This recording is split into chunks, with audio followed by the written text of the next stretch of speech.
Welcome to What Happens Next. I'm Charles Ellison. I'm your moderator. Also, Justin Wallen of J. Wallen Research, co-host, and Stefan Hankin is founder, CEO of Trendency, and he joins us as well. Go to jwallen.com and trendency.com. I'm also at thebnote.com. What happens next? We go over current events. We talk about what's happening, and we try to figure out what's going to happen in the near future before we get back at it again next month. So welcome to our conversation. And gentlemen, so we're in the midst of a government shutdown. And as of today, as of this conversation, we're into what, the 15th day? So it's getting longer and longer, right? The longest government shutdown, I think it was about what, 35, 36 days last time we had it. And that was under President Trump. So this will be, I think, his second government shutdown. That was his first administration. This is the second administration where we have a government shutdown. So I'll start with you, Stefan. What do you think's kind of going on here? How are both parties maneuvering? How are you? Because both parties are at loggerheads at the moment. So, but how are they maneuvering through this situation? I mean, I'll say not well, since the government is shut down, right? I mean, like, right. There's like sort of like a basic minimal bar that Congress is supposed to hit, which is passing a budget, which I'm going to admit, I don't even remember the last time we actually had a fully passed budget. It's been a while. So this go around, the Republicans who are in charge of the House, charge of the Senate, have not passed a single piece of the budget, right? So we're in the full shutdown. And, I think I would say it's been a little surprising that Democrats actually have showed some backbone and kind of stuck to their guns. I was admittedly expecting 48 hours and then folding like a cheap suit, similar to what happened in March. But, here we are now, sort of the political gamesmanship of it. And I guess that, not I guess, like, that's what we're here to talk about, right? But just with the caveat of, like, we're talking about people's lives, livelihood, paychecks, and it's all terrible, right? Like, the government should be open. But sort of moving just to the political side of it, right? It's, Democrats are holding strong on, we need to focus on it. We need to get some of these healthcare pieces passed. We need to make sure that the subsidies are there, and this is our negotiating power to make sure that happens before these run out by the end of the calendar year. Republicans are taking, I'm going to argue, an interesting tact in that they're not even coming back to Washington, at least the House, which doesn't seem to be playing well. But at least in the data that we have, Americans are sort of in the, like, a little bit of a pox on both your houses, where they're placing blame fairly equally on Democrats and Republicans. And on the Republican side, they're splitting that relatively evenly between the House and the president. So I don't think anyone's quote unquote winning. But I think my big headline is like, like, Democrats have a backbone. Who knew? Yeah, Justin, what do you think the big headline is? Well, I think the big headline is that Americans don't blame Republicans for this as a whole. Republicans usually take it right on the chin with government shutdowns. They are traditionally the worst in the eye of Republicans, or in the eyes of Americans. So the fact that, as Stefan said, that it's there's it's a triumvirate of blame, if you will, between Democrats and Republicans and the president for shutting down Congress, which is interesting. The president has a role in this. That's actually good news for Republicans, who usually are dealt with a losing hand in terms of public opinion.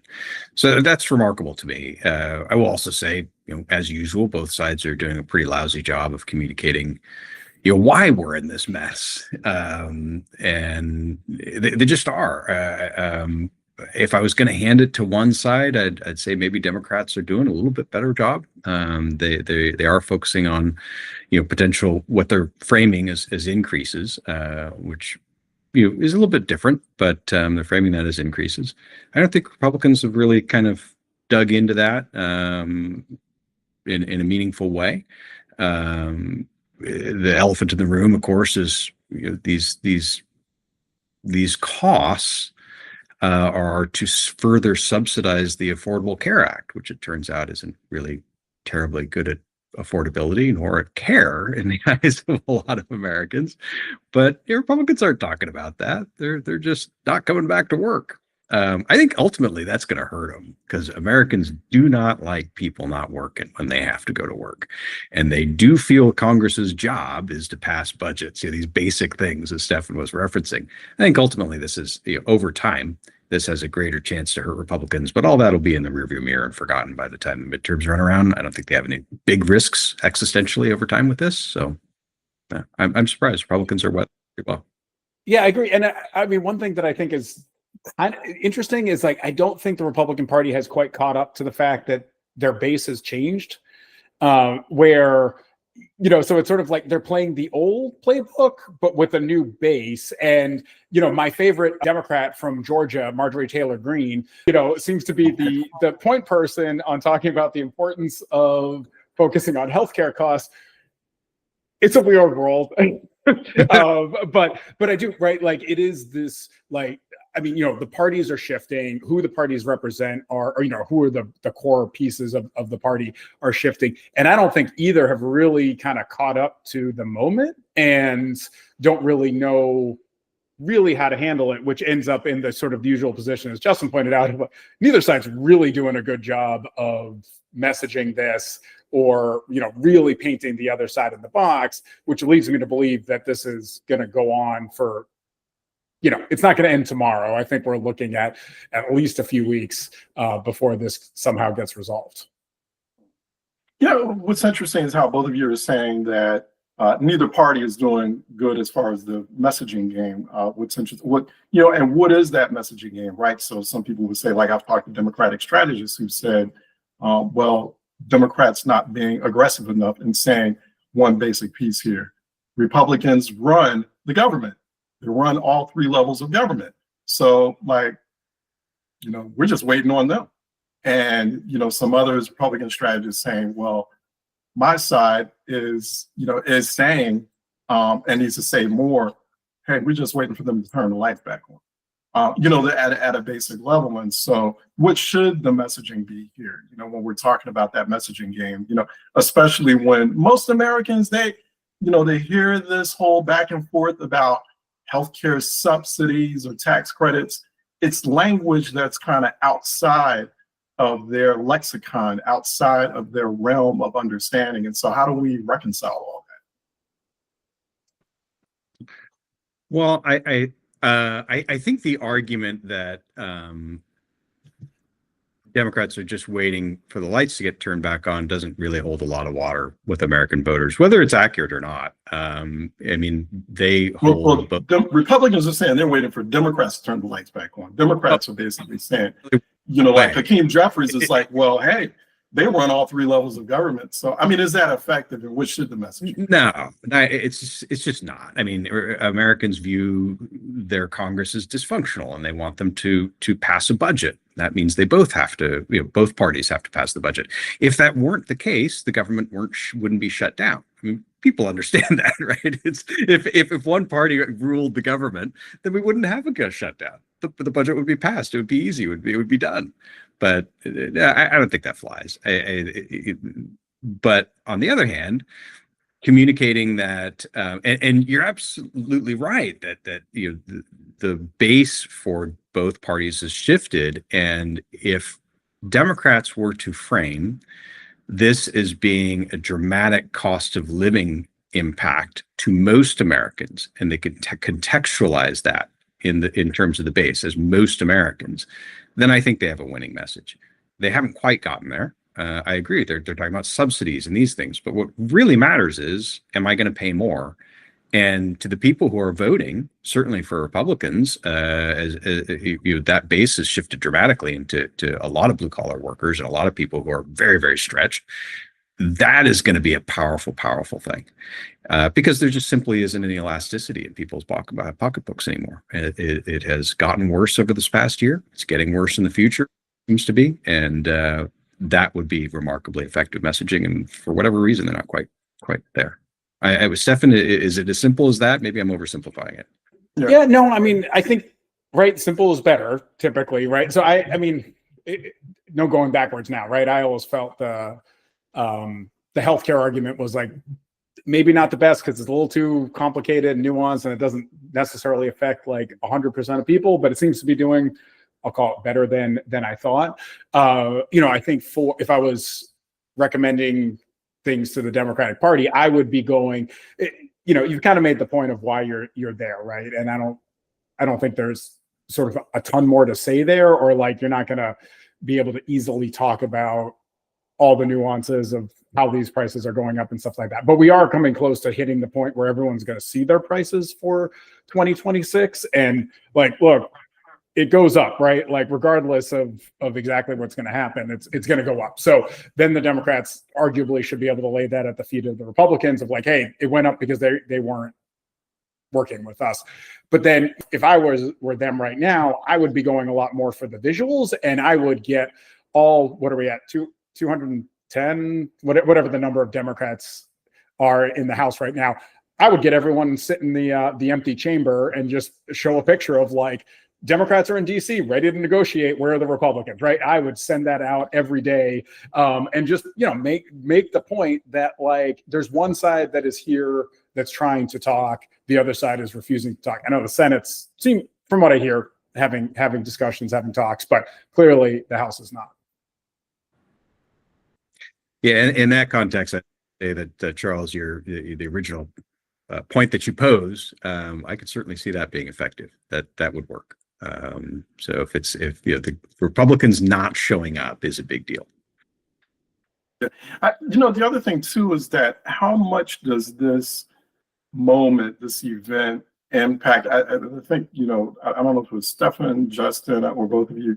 How much does this impact? Let's get a little bit more into that impact, the Republican base, Trump and the GOP's base, because 80% of those who rely on 80% of the 25 million who rely on the Affordable Care Act, who rely on these subsidies, come from states that were won by Trump in the 2024 election.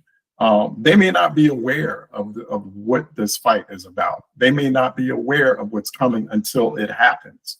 And so how does that change the calculus of how Trump and Republicans relate to their base? Because their base is in those states.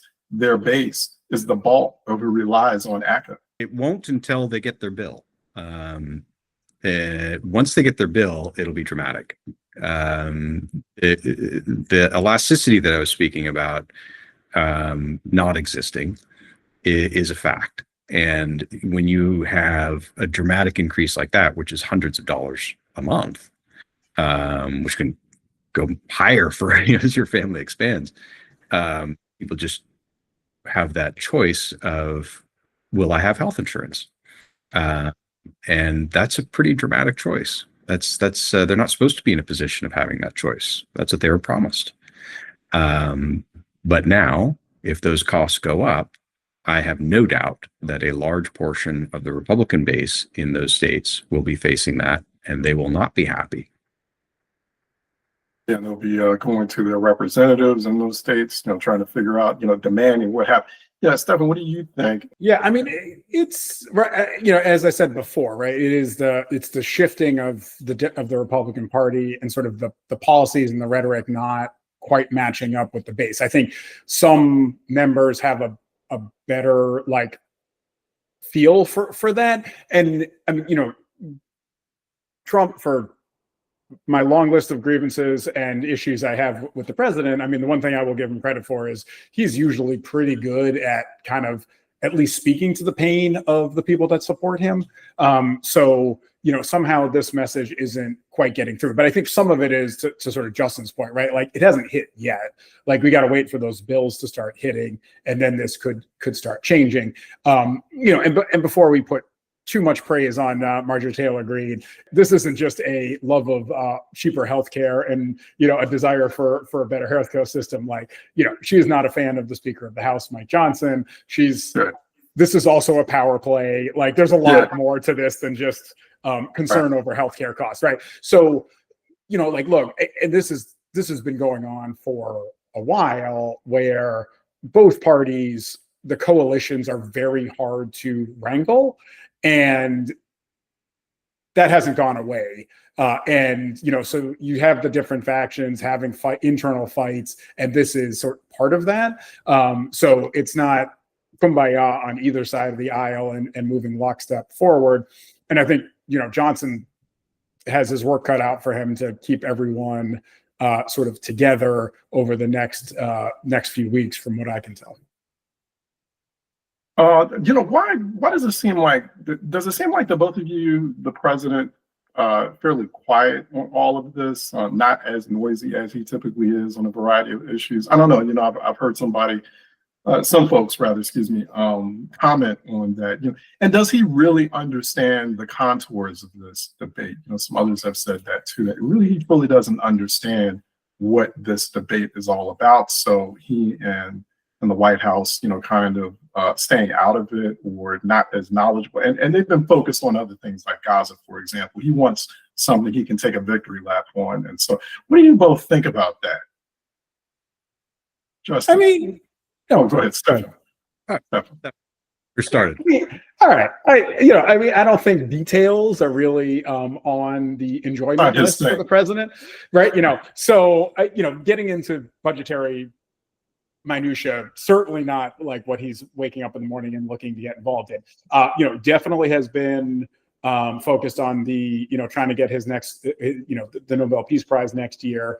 And I think also for the way that the administration has generally handled most things since it took over, they're not overly concerned with sort of the normal order of things, right? Yes, we had the big beautiful bill, as they call it, that got passed, but other than that, like they are mostly governing by executive order, and so whether the government's open or not doesn't really affect that too much. And this does give an opportunity to fire a lot more federal employees, although apparently they've had to already try to hire back people that they fired last week or at the end of last week. But again, I don't. It doesn't feel like this is high on his concern list, and there hasn't been heat for his support or his whoever he views as who he wants to precede him support. So once that, or if that starts happening, then I think we might hear a different tune. But for right now, it does seem like there are other things to focus on. Yeah, and Justin, he seems to be more focused on at least this aspect of what's happening right now in Washington. He seems to be more focused on furloughing government workers, continuing to reconstruct or deconstruct, rather, the administrative state in Washington, kind of finishing what Doge started. Yeah, I think that this battle really isn't one that he feels ownership over, right? As Stefan was mentioning, the big beautiful bill was very much something he felt ownership over. Those were policy issues he wanted to move forward. There was things he wanted to accomplish. This is just an accounting issue for the president, and it's not the sort of thing an executive really gets involved with, I think, in the eyes of Trump. Maybe every now and then to try and fraud people one way or another, which he's thrown out a few things here and there. For example, the support for firing some more federal workers, that he's done, but those are moments of opportunity really kind of surrounding the brand, as opposed to really feeling ownership over the issue. I just don't think he feels any ownership over it. I don't think he sees any opportunity there for himself as president or the brands. And he has, as you both noted, he has coincidentally got other things that are big that have filled the vacuum of attention. Certainly Gaza, and presumably now he has said he's shifting over to Ukraine. And of course, there's a litany of other items, and we could talk about Venezuela. We can talk about China, Chicago. Pick your item. There's a billion of them. This is just, I genuinely think he views this as an accounting issue. Yeah, and Stefan, can Democrats really use this as a salient issue in the midterms? And midterms, 2026 so far away, and Democrats, they don't run the government. They don't run any level of government. Not even the chamber in Congress, right? So, how could they even consider, how could they even fathom that this is something that they can run with in 2026? By that time, most Americans will have forgotten that there was a government shutdown. Well, I don't know until the next, if there's another government shutdown, because you know we're always in this kick the can down the road when it comes to the federal budget. But I don't know. I can't see how people are going to remember what happened with this one. Yeah, I mean, we'll see. But I think it's more, again, putting this just in the pure politics category, right? Like, not how this affects people in day-to-day lives, but Democrats needed to do something to show that they were fighting the fight, right? If they had just kind of rolled over like they did in March, the base would have been beyond pissed. That could have definitely had some big ramifications going into 2026, right? So now, so far, right, it feels like the base is generally happy that, hey, at least they're doing something, right? And now the real question becomes those folks, the less partisan folks who are, I hate calling it in the middle, right? But certainly don't align themselves with either party or really aren't happy with sort of politics who do they tend to shift and blame on this more? Now, if you're rolling into early 2026 with that group of people feeling that it's more Republicans who are at fault / not doing their job, then that starts creating a tailwind for Democrats that, they can, from the Democratic perspective, ideally roll through into 2026 and start moving towards November. If you're creating, a headwind for yourself, then, it'll be a different landscape that they're dealing with. But I think from a pure sort of political play, this sort of needed to happen in terms of standing up. And now the goal is, how do we get the non sort of MAGA base to see Republicans as the problem here? Hey, real quick too, speaking of elections, and Justin, when you talk about 2026, but I'm just throwing this data point in here about, I think it was like 34, 35% excuse me, of federal workers apparently voted for Trump in 2024. So that's just an interesting data point there. Considering I don't know if they realized or they saw this coming. Hey, you were going to at some point, be a part of this administrative state that the new administration was not a fan of, so I wonder about that. But go ahead, Justin, 2026, what do we think? Well, I don't think that of those who are employed by the federal government who voted for Donald Trump necessarily feel any less supportive of Donald Trump, given his impact on the federal government. I haven't seen any polls of federal workers, but we all working around the city, and I've kind of seen similar kind of silos of people. There's a good amount of people who it's very much the minority, as you would imagine. Of course, federal workers are by no means majority Republican in general, but that view what he's doing actually quite positively. And yes, it affects federal government, actually reflects their perspective of the federal government. Just because you work for an organization doesn't mean you think that the way it is structured or the way it is pointing at that time is correct. You may be looking for some kind of change. So I don't know as that's an Achilles heel for the president necessarily. Maybe. I haven't seen any research on it, but certainly not really seeing shifts in opinion in conversations around town. That's of course anecdotal and in no way, shape, form reflects real opinion. So 26 elections. This is going to get interesting. So to your point earlier, Republicans own the single most important thing that will matter in this coming year. There is only one thing that's going to matter. All these ancillary things are going to matter somewhat. They're going to feed into it. But at the end of the day, what will matter when people cast their ballots is cost of living. It's the same thing that won the election last cycle, but it will be more pronounced because costs of living apparently are going up. We know that things have gotten more expensive since the beginning of the year. Things haven't gotten expensive to the hyper expensive space that we expected with tariffs being passed on. That impact has not been felt yet. We are told that not only by economists, but by those executives that are speaking to newspapers, those executives that are responding to our research that we do on a regular basis with businesses, that this detente of cost increase delay will come to an end fairly soon. When and if that happens, there is no elasticity. I can't say that enough. Americans don't have the ability to consume that pain. And Trump talks about this and says these things will be painful, but it'll be better in the long run.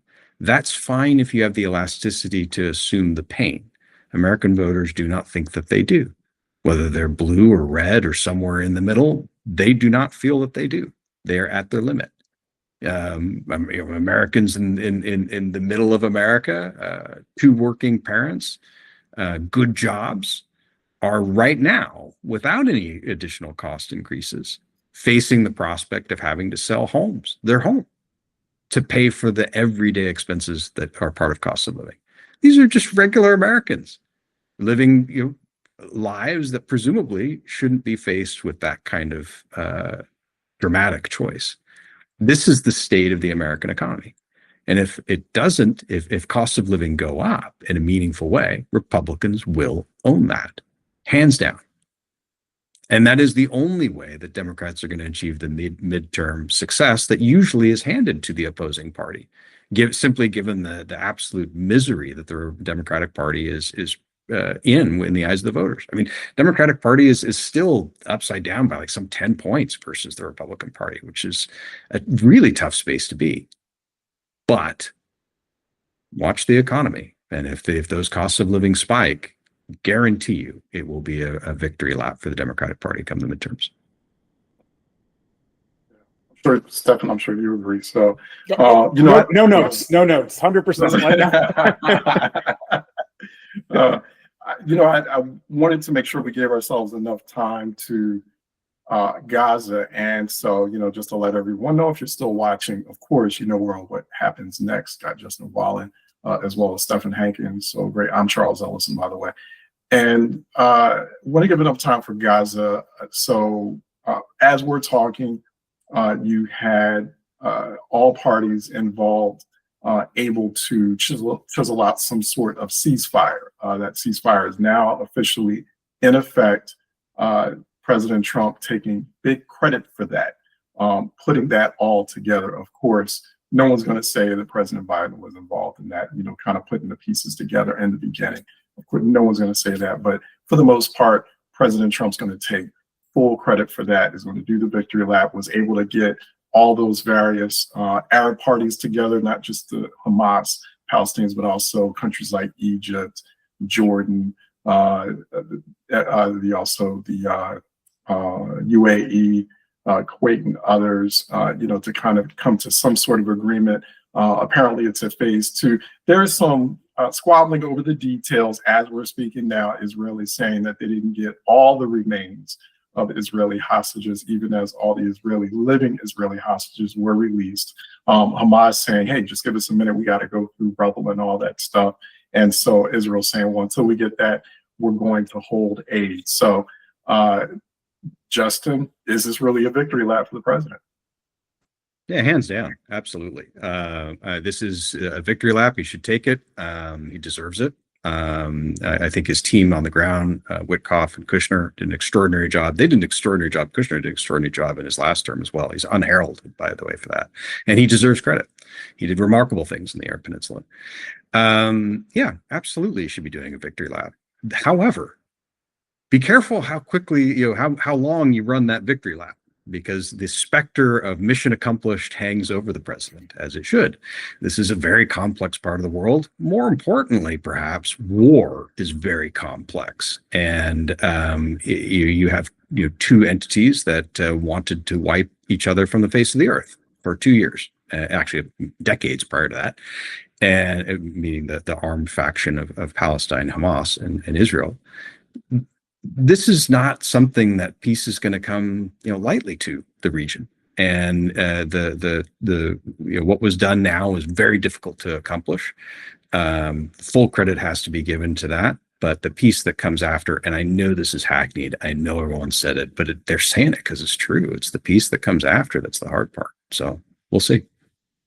Yeah, Stefan, that victory that too short. Yeah, generally agree, right? Like, I mean, from all reports, all sides, right? Like, Trump deserves a ton of credit.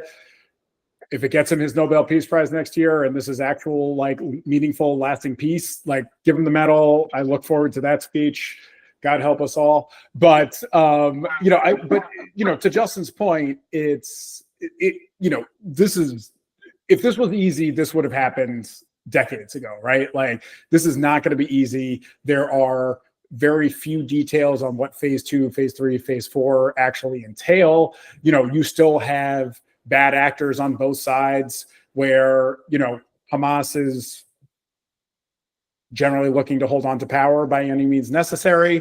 Netanyahu has zero interest in holding an election and leaving government because it means like he's likely to be brought up on corruption charges that are just waiting for him. His right-wing coalition is not looking for a two-state solution. So, it is not hard to see thousands of pitfalls ahead of us, but like, take the victory lap. To Justin's point, be careful because you don't want the image of the mission accomplished banner on the aircraft carrier happening when if things go south, but let's hope they don't go south, right? I think both the Israeli people and the Palestinian people are certainly done with this. Now, if their leadership will follow that desire, time will tell. What does this mean for the Israeli-U.S. relationship? Because by all reports, Trump, he just got really pissed off with Israeli Prime Minister Benjamin Netanyahu at a certain point. He just was like, okay, enough already. We're trying to come to some sort of agreement. We're trying to end all this, especially as the calls for a ceasefire, especially as even Republicans were saying, this is out of control. This is a genocide. So something's got to give. So he just went over Netanyahu and Israel, the most powerful military in the region, and just basically put something together. So how is that relationship now? What do we foresee or foretell with that relationship? Either one of you. Yeah, I mean, I think it's right. I mean, Trump / Republicans, but I think specifically Trump, right, has a unique relationship with lots of players in that area that, like, and I'll say for good or for bad, right? But it somehow worked out here where, Netanyahu views him more as a friend than, Biden or Democrats, right? So he could sort of use that to his advantage. The Middle Eastern states such as Saudi Arabia, UAE, Qatar are my version, using the hell out of the president to get things that they want and can easily bribe him with planes and other fancy things. So now they see him as a useful tool to sort of a lot of their end games. He is sort of in this unique position of being able to get, sort of bring both sides together in a really weird way that I don't know if anyone else could really do it. But then, I think a lot of sort of where the relationship goes between the U.S. and Israel is going to really, I think, depend on what Israel does next, and specifically the Netanyahu government, right? Where Israel goes from here. So if Netanyahu and his government are viewed as tanking the peace, or just doing things that are going against the will of the Israeli people, I could see this relationship heading south very quickly. If they handle it deftly, I think the relationship can be mended. And then what Israel needs to overcome, at least when it comes to perception in the U.S. for a lot of people, is the view that they were just going after civilians, women, children, innocent people for what exactly. So, they definitely have bridges to mend. But, I'm not going to predict where it goes, but I think the ball is much more in their court than anyone else's. And you know what? This one thing we do know is that current President Trump is all about the money. And if he's cutting a deal, he's cutting a deal based on money and trying to ascertain from multiple parties, what do they want, and answering that question for them. What's in it for me, particularly financial wise. And so we have to kind of, right, Justin, we have to think more about, do we know, kind of what were the financial considerations? Stefan just touched on it, like gifts to the president to, sort of motivate him to do a little bit more, to do a lot more in reaching the ceasefire. I'm going to not speak to the way that was framed in terms of gifts to the president, so forth. Although that's an interesting topic to talk about. But I think that the president has a fairly elevated sense of pragmatism in dealing with people who don't think the way Americans think. And oftentimes that can be couched as transactional.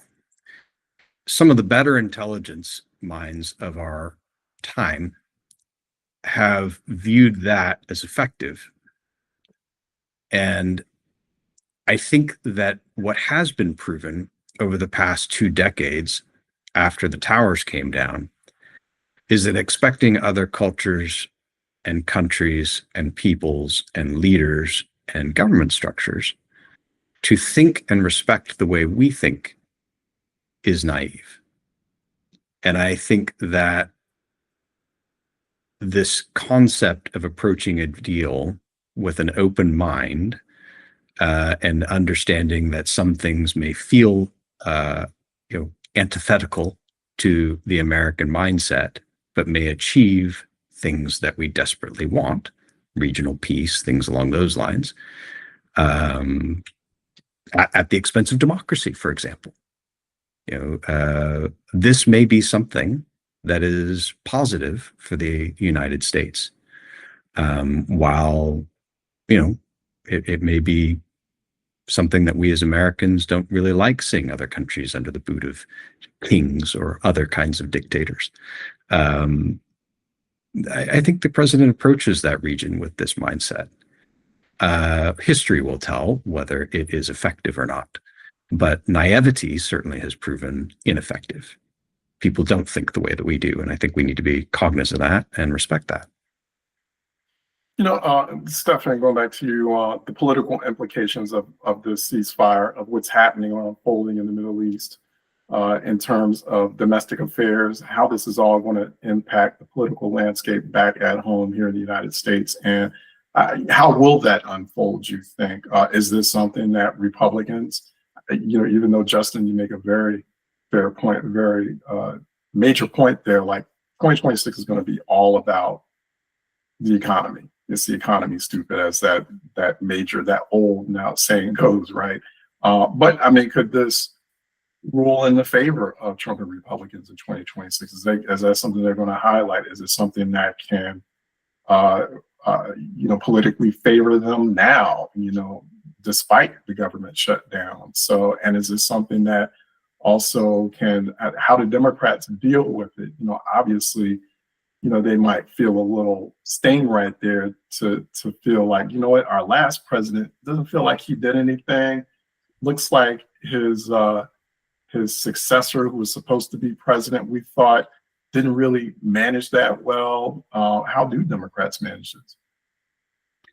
I mean, I don't, unless somehow Republicans get super good at messaging and connecting dots that don't really exist. This is, again, like giving Trump full credit for this deal, right? So, and I don't see how Republicans take any credit for this, and nor do I think Trump is going to bestow credit upon anyone, because this is his show, right? Like no one did this for him, right? So like how congressional Republicans are going to try to spin this into like a positive for them, I feel it feels really hard to do even under great circumstances. And I can't imagine, famous last words, the Democrats would be stupid enough to try to put this around their neck in any kind of weird way. I mean, even if it goes south, I don't see any kind of value in like trying to blame Republicans in Congress for this, right? So I think this is a bit of a, I'll call it a nothing burger in terms of the election. And, you know, and again, remembering that Trump is not on the ballot in 2026. I mean, in the, you know, he's obviously omnipresent, but no one's electing him. So, you know, that it's a different dynamic. And, you know, I think for the election purposes, like I just don't see how any of this really plays into the election. I mean, maybe I'll get proven wrong on that, but I'm having trouble finding any way to connect the, you know, A to B. Yeah, one real quick question I do have. Do we think there'll be some sort of backlash of some sort from the American public, you know, feeling like you guys are all, you know, especially you, President Trump, you know, once again, Republicans that run all three branches of government now, and they feel like, okay, government shut down.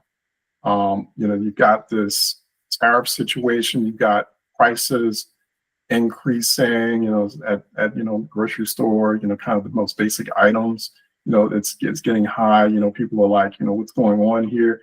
You guys are focused on Gaza. And so any kind of basic level of backlash from the American public feeling like that has nothing to do with me. And the price, literally the price of bread back home. I don't see that being a bifurcating issue. I really don't.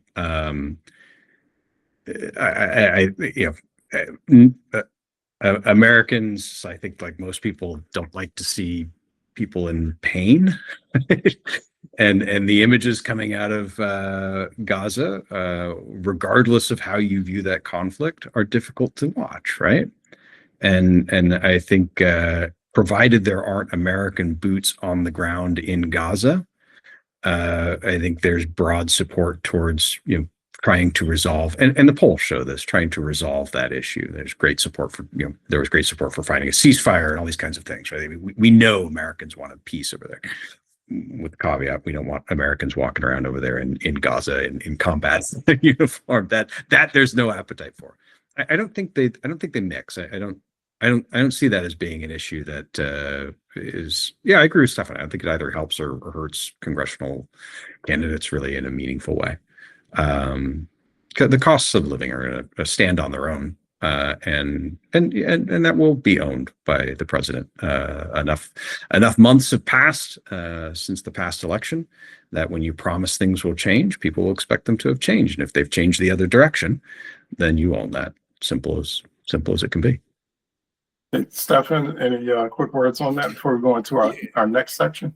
Yeah, no, I think the only way that this goes, I can't really see any way for Republicans to make this an upside to congressional Republicans, right? The only downside I could see is if they were dumb enough to, like, a bunch of the leaders to hop on a plane with Trump and head to the Middle East for a second victory lap.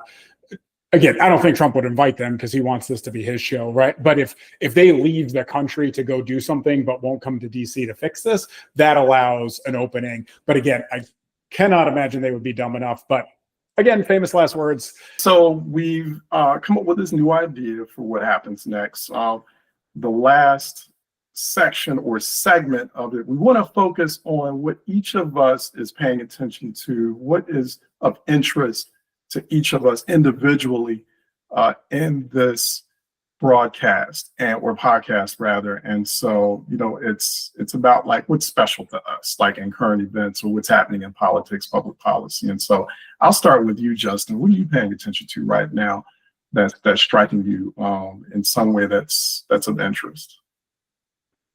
Well, there's actually all sorts of neat noble kind of things going on in the background of this. There's efforts to kind of revive local journalism, which I've had the good fortune to work with, which I think is amazing. It's something that I think we all, as we grew up, you had the local town chipmunk or whatever you would call it, the papers and so forth, that were kind of a key component of a community, and those have largely disappeared through variety of forces. There are things going on underneath, whether they end up being successful or not, or anybody's guess. The world has changed, but there are a number of things that are positive and beautiful about what's going on in America right now, and I think that's outstanding. We need to know sight of that in a highly difficult space. I will say that I am finding the reaction to the American reaction, at least in the polling, to the administration's approach on illegal immigrants who are here illegally. I'm surprised by the reaction. I had thought there would be a larger backlash, and I think if you kind of dissect a lot of the polling, the support of Americans is for what Trump originally said he was going to do: get rid of the criminals, the people who are stealing and beating up folks and robbing them and killing them and raping them, right? The bad nuts. A lot of support for that, obviously. There wasn't great support for removing people who are here illegally, but we're working. We're trying to improve themselves, and in that fashion, in Americans' perspective, in some way, shape, or form, we're improving America. And yet, it appears that group is being caught in this net fairly aggressively. At least that's what we see on TV, and if you're here in DC, you see it in the streets. I was expecting to see a higher degree of dissatisfaction with the administration's approach on that. I haven't really seen that to the degree that I anticipated. I don't know how to explain that, but it is not as prominent as I expected it to be in the eyes of the American voter, which sadly and rather boringly brings me back to the topic that dominated much of our conversation, and that is economic issues. And it is constantly in every single theme, really, that I'm looking at and researching and engaging. The pressure of costs of living continues to overwhelm, and it is quite sad, actually. I'm an optimist, and I view the world through rose-tinted glasses, but the pain that Americans are going through from this is very real. It's consequential. I don't know if we can say it's existential, but it is going to make a profound difference to American society if it continues over the next 6 months to 12 months. Justin, go ahead. Stefan, what are you paying attention to? Yeah, I mean, I think one thing I'm interested to see what happens this weekend with the No Kings rallies, and what do the numbers look like? What's the vibe coming out of these, regardless of exactly how many people show up in various cities and things like that, right? And similar to Justin, I've been somewhat surprised about I'll say the lack of outrage around some of the things that are happening with ICE. Now, it's not to say it's not there, but I was expecting it to be more. But you do see in Chicago, like, more and more people are sort of pushing back and resisting, and you see more of the public taking I'll call it action, or certainly making their opinions clear. And now part of what I wonder is sort of like, is it that these cases have been so isolated in the sense that, like, hey, if you don't live in Chicago, are you feeling this? Or if you don't live in Portland, right? Like, and so it's not like mass spread throughout every single city. So far, it's been pockets, and so sort of outrage has been at a distance, social media and things like that. So, does or do the events of this weekend start to sort of kickstart a understanding, or a feeling that, hey, it's not just me who's outraged. There are a lot of people out there that are outraged, coming from the Democratic side of things. And does that start moving towards more vocal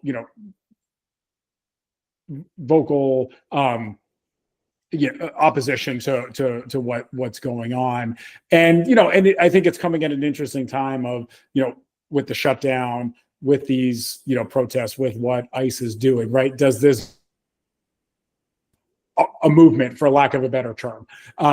And so that I think that's the big thing I'm kind of keeping an eye on, of how do this sort of unfolds over the next few weeks. And then rolling into the holiday season, now we get right back to the economic times, and is the shopping what it was last year? Is it less? How are people feeling? Are these new tariffs on China affecting things, right? So I think it's going to be a very different landscape rolling into January than what we're dealing right now, but very little clarity on sort of what that really looks like. So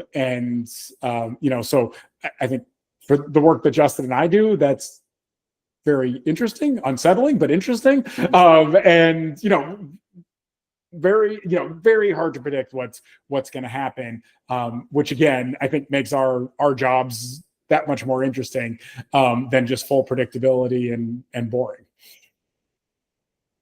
All right, so what I'm focused on right now, two real quick issues. One, AI data centers and their rapid spread throughout the United States, particularly in red states. It's interesting to watch public backlash from the explosion, the growth of these data centers. So you need these data centers which absorb, eat up tremendous amounts of power to exist, to provide, food, diet for artificial intelligence. For the most part, you have to use tremendous amounts of energy to do so, and you have lots of residents who have to live nearby these data centers, or have to suddenly square off with tech companies over the possibility of a data center being built in their backyard. And it's very fascinating to watch, because a lot of this is unfolding in red states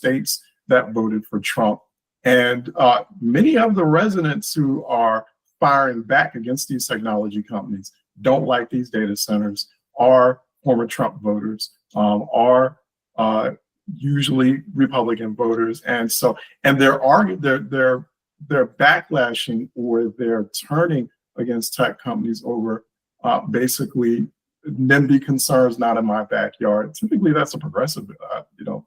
No, that's typically a conservative issue. But there's the NIMBY issue.